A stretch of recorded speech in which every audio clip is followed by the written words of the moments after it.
విశాఖపట్నంలో డివిజన్ పెట్టకుండా రాయగఢ్ డివిజన్కి విశాఖపట్నాన్ని పెట్టి మనకు మాత్రం విశాఖపట్నం జోన్ అని విశాఖపట్నంలో వాల్తేరులో డివిజన్ లేకుండా చేశారు.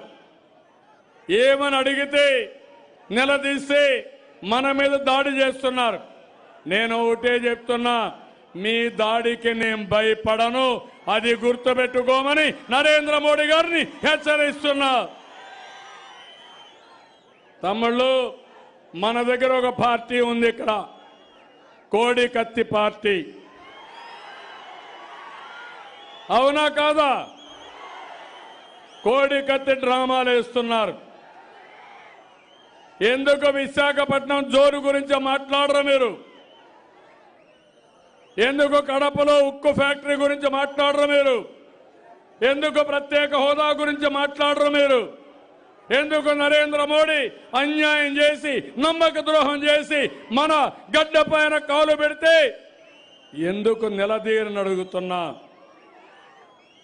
ఈ పిల్లల భవిష్యత్తుకి అన్యాయం చేసే పరిస్థితికి వచ్చారు. నాకు వ్యక్తిగత వైమర్శాలు లేవు. మీకు అన్యాయం చేస్తే ఎవరైనా సరే గుండెల్లో నిద్రపోతాను తప్ప వదిలిపెట్టనని మరొకసారి తెలియజేస్తున్నా. భయపెడుతున్నారు. నేను భయపడతానా తమ్ముళ్ళు? భయం నాకు తెలుసా? ఎప్పుడైనా 24 బాంబులు వేశారు నా పైన.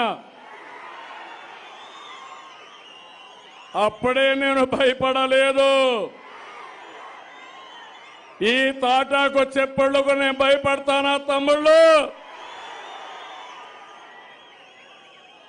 ఎన్టీ రామారావు గారు పెట్టిన పార్టీ తెలుగుదేశం.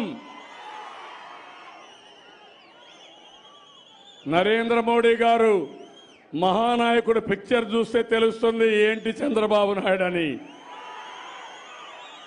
82, 84లోనే మన శక్తి చూపించాం.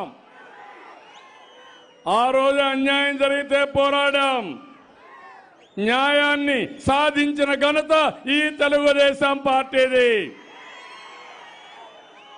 కేంద్రం అన్యాయం చేసినప్పుడు ప్రజల కోసం తిరుగుబాటు చేస్తాం, పోరాడతాం, చైతన్యం తీసుకొస్తాం. ఈరోజు నరేంద్ర మోడీ గారు చెప్తున్నారు ఆయన ఏదో అంతా చేసేశారని. ఏం తమ్ముళ్ళు, మీకేమైనా వచ్చిందా అని మిమ్మల్ని అడుగుతున్నా.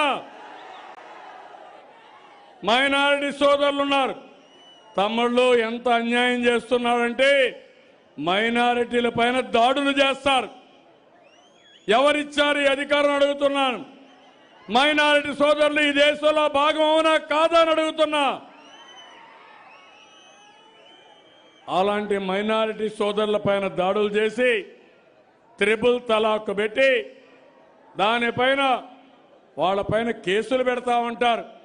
నేను అడిగా, కేసులు ఎందుకు పెట్టాలని అడిగా. అందరికీ ఒకే చట్టం తప్ప ముస్లింలకు వేరే చట్టం ఈ గడ్డ పైన జరగదు. మీకు అండగా నేనుంటానని ముస్లిం సోదరులందరికీ హామీ ఇస్తున్నా.